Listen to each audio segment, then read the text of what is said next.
kemana nih Pak? Ya, kita syukuran.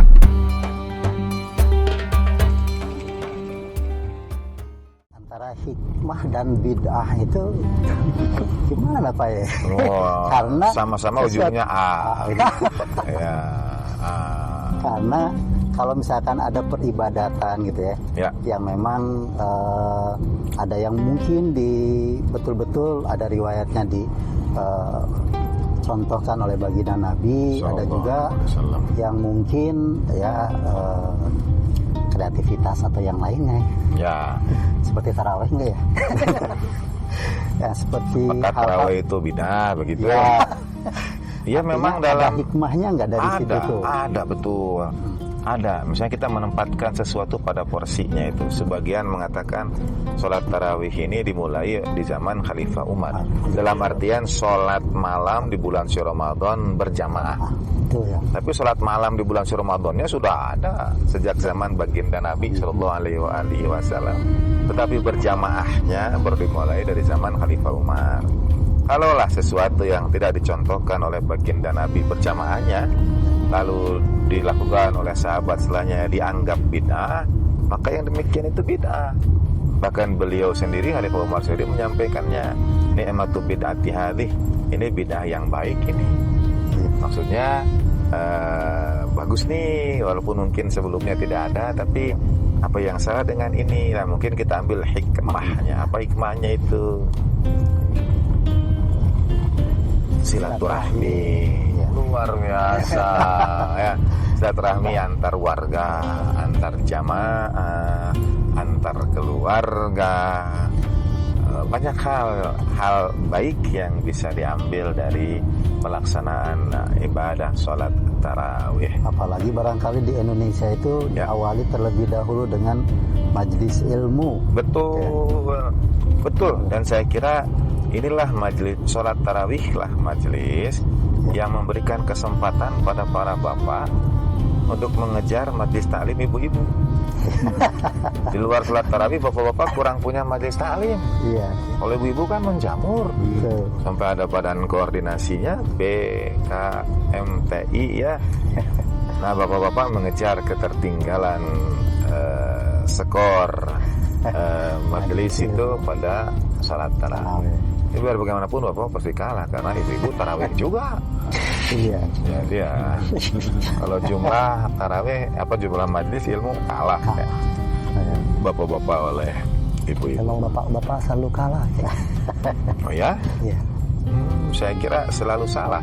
Sama. Tidaklah. Itu namanya bias gender. Bias gender. Ya.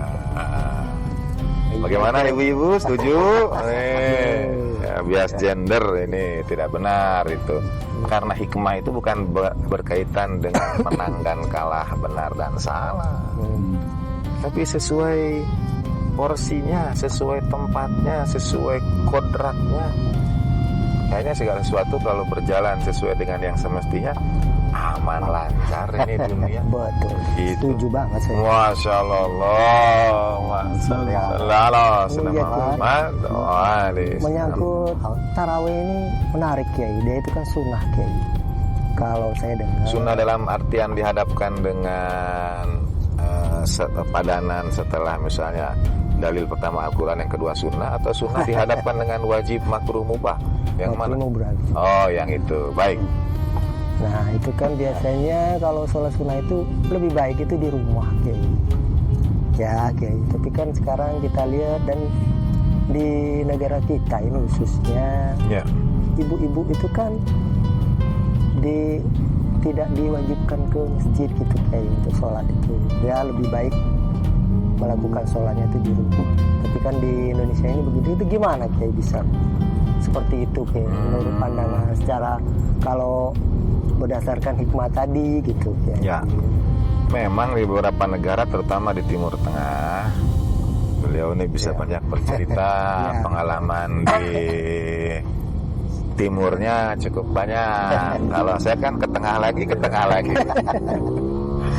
Jadi posisi perempuan ini istimewa dalam artian misalnya beberapa negara Timur Tengah itu bahkan sempat tidak boleh keluar rumah kalau tidak ada muhrim. Tuh, Sempat ya. demikian ya. Betul. Eh, Masuk umroh juga kan Kiai? Itu haji. dulu, sekarang sudah tidak. Dulu kalau bukan muhrim ada istilah dimuhrimkan, ya. Ya.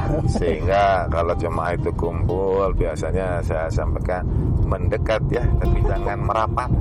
Begitu. Iya. Sekarang sudah tidak ada ya. Ya. Sudah tidak ada. Mulai tidak ada.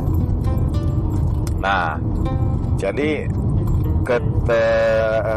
keikutsertaan perempuan dalam hal-hal kemasyarakatan di beberapa negara Timur Tengah itu terbatas.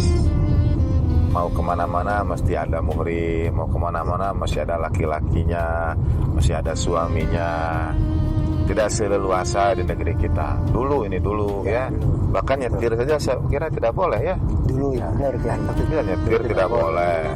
Nonton pertandingan juga tidak boleh. Ya, beberapa sudah berubah dan sebagainya. Nah, berdasarkan itu memang agak janggal kalau melihat seperti tradisi di tanah air, muslimat berbondong-bondong, berduyun-duyun ke masjid. Itu yang khasnya Nusantara, saya kira, dibanding Timur Tengah dan negeri lain. Khas bukan berarti lebih baik, sekali lagi itu namanya istimewa. Tapi saya ingin kebetulan mengingatkan, karena kita tidak akan melihat itu misalnya di kota suci Mekah, dalam artian sampai ada yang mengatakan begini, Ustaz Samarli, Makkah makana Makkah. Mekah sekarang sudah tidak seperti Mekah dulu lagi. Kenapa? Karena orang Mekahnya sudah tidak ada di sekitaran sekitaran Baitullah Ka'bah. Orang asli Mekahnya. Iya. Mereka teratur mundur karena sekitaran masjid menjadi hotel. Dan penghuni hotel bukan orang asli Mekah lah. Penghuni hotel itu pendatang, maksudnya peziarah, mu'tamirin. Yang kerja di situ juga bukan penduduk asli Mekah. Yang kerjanya juga para pendatang. Jadi satu saat saya di lantai 3 ya, yang rooftop itu, bersama layaran Bapak, kami melihat, memperhatikan, memandang Ka'bah ibadah, lalu melihat orang yang tawaf itu. Bapak itu menyampaikan kalimat begini, saya masih ingat, Ka'bahku sayang, Ka'bahku malang. Gitu. Nah, mungkin bagaimana kira-kira apa maksudnya dari Ka'bahku sayang, Ka'bahku malang, begitu kan? Gimana tuh memaknainya? Karena mungkin ya banyak yang betul-betul melihat Ka'bah itu dari atas dan melihat Ka'bah itu ke bawah. Sehingga seolah-olah waduh, Ka'bah ini sudah malang sekali nih. Malang. Nah, mungkin di antara kemalangan itu tadi ya, boleh jadi ya itu penduduk sekitar Mekahnya sudah, penduduk Mekah aslinya sudah ada. Ya. Sekarang ya begitulah. Ka'bahku sayang, Ka'bahku malang. Nanti jadi judul segmen. Gitu yang maksud Pak Wali, mungkin yang memandang dari atas ya, lalu memperlihatkan minuman brand tertentu gitu ya. Iya. Sambil selfie. Sebetulnya tidak ada yang salah dengan itu semua ya. Iya. Hanya kadang-kadang mungkin pemanaan ruhaniyahnya, nilai spiritualitasnya, mungkin itu yang tidak sesuai hikmah. Iya. Karena ini tempat yang penuh berkah, suci dan sebagainya. Ada perilaku, tata cara yang mestinya di tempat suci itu dihadirkan. Nah, itu, terima kasih. Jadi sudah bertanya membahas tentang hikmah ini bisa. Iya, jadi yang mengikat semua hanya ini. Iya, betul. Dan nanti mungkin karena memang kita akan menjemput bulan suci Ramadan ini, sebenarnya berarti hikmahnya banyak juga ya. Sangat. Tanpa terhitung barangkali. Perbendaharaan hikmah itu bahasa Arabnya kunuzul hikmah. Masuk ya. Tadi sesuai tempatnya tidak? Sesuai ya. Nah, berarti itu sesuai hikmah. Dan dari setiap perjalanan ini tentu banyak hikmahnya juga ya Pak ya. Ya, pasti. Nah, dari hal-hal yang sederhana seperti kenapa jalan itu tidak pernah lurus gitu. Sebenarnya dari belok-belok jalan ini Ada hikmahnya Tuh.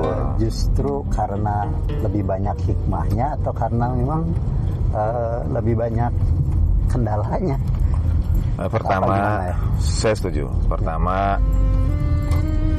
manusia diciptakan dan seluruh makhluk Tuhan diciptakan tidak ada yang punya garis yang lurus. Tubuh kita ini melengkung di mana-mana. Ada tidak tubuh kita yang lurus? Ada tidak? Ya. Hatta bahkan rambut pun melengkung kayak ya, bahkan rambut di atas bibir ini pun melengkung kayak melengkung. Jadi sebetulnya alam itu sudah memberikan tanda-tanda bagi kita. Hiduplah dengan kelenturan, hiduplah dengan kelengkungan, gitu ya. Karena tidak ada yang mana di kita ini yang tubuh kita ini yang lurus. Atau makhluk Tuhan lain, binatang, hatta tumbuhan saja ada tidak tumbuhan yang lurus gitu? Itu tiang lampu listrik namanya. Kalau lurus terus gitu ya. Iya. Nah, apa maksudnya?